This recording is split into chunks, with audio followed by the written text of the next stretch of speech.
Welcome to part 3 of Becoming a Galactic Citizen, which we have titled The Gate.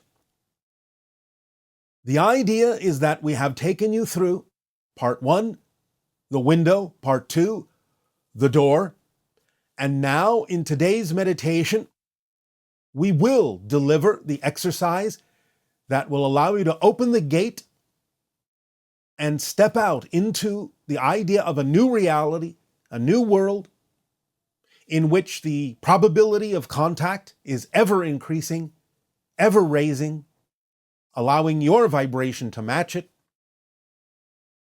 This person says that they've been getting a strong buzz when they watch your seminars online in real time, and that they've also gotten a similar version of that if they miss the transition and they watch the recording afterwards.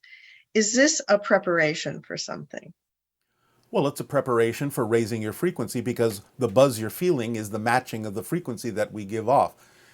Even if it's not a live session, the idea of our frequency is sort of embedded in anything that represents the session, like a permission slip.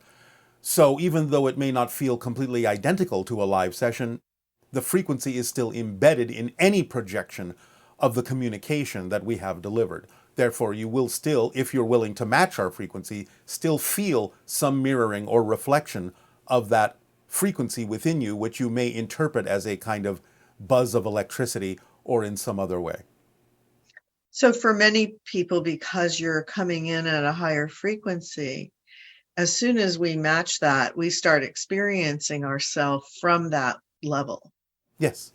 Yes. And again, since everything is embedded in existence in space-time, then all you're doing by watching a replay of the communication is, again, you are tapping into that frequency to some degree and allowing yourself to begin to identify and mirror and match that frequency, because all information is here and now. Like some people have noticed that if they listen to one of your recordings, every time they hear something different. And Yes. my understanding is that has to do with the information is holographic in that sense. So it will, how does that work? Maybe you can explain. Well, you have said it yourself. It's holographic, which means you can have many different kinds of layers of information, but being a holographic structure, you will only perceive what you are the vibration of. So listening to it one time or perceiving it the first time, you may be of a certain frequency that only receives a certain amount of the information that is embedded in the transmission.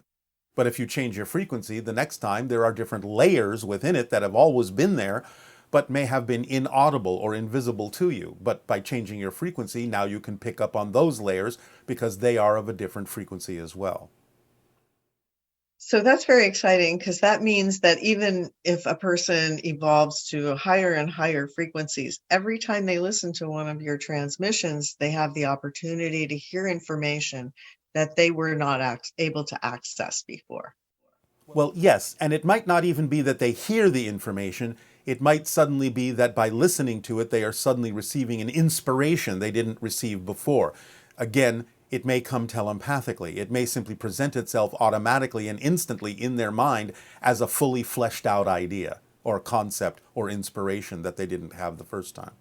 It may come that way. It's not necessarily something that would be delivered to them auditorily. So that means even after all of us are long gone, listening to one of these transmissions will provide that opportunity to whoever is listening. Absolutely. Because everything exists in the now and never goes away.